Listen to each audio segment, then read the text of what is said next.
Hello, I'm here presenting Chapter 8, Case 3, Aloha Properties. I did all of the work prior to doing this video.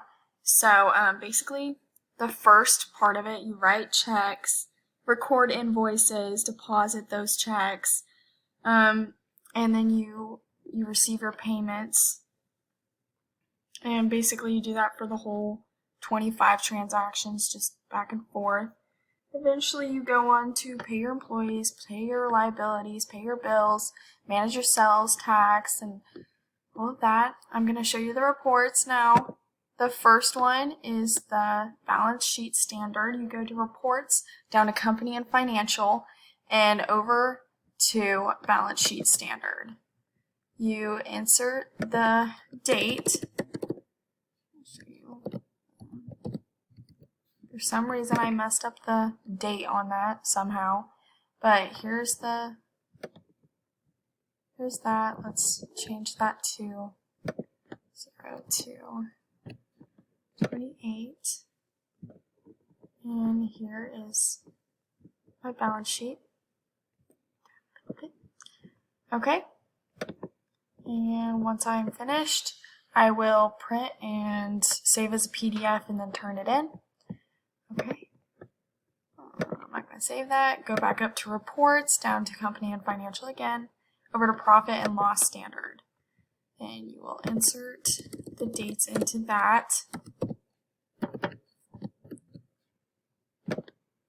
For the month of February 2014. And here's my profit and loss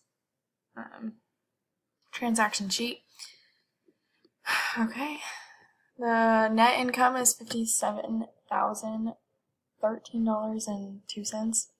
Okay, again, I will save that as a PDF, turn it in. I'm going to save that. Okay, the next one, go back down to company and financial, and all the way down to statement and cash flows. Insert those dates.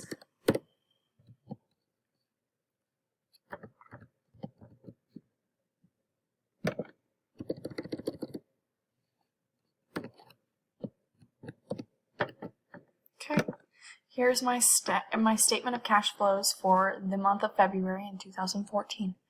The cash at the end of the period is $115,450.27. Okay, I won't save that. Okay, we'll go back up to reports, down to accountant and taxes, all the way down to transaction list by date. Okay, we'll insert those.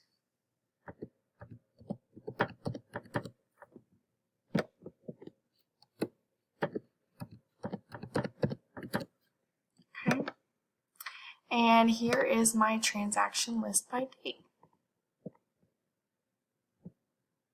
It's a lot. Okay, that is it.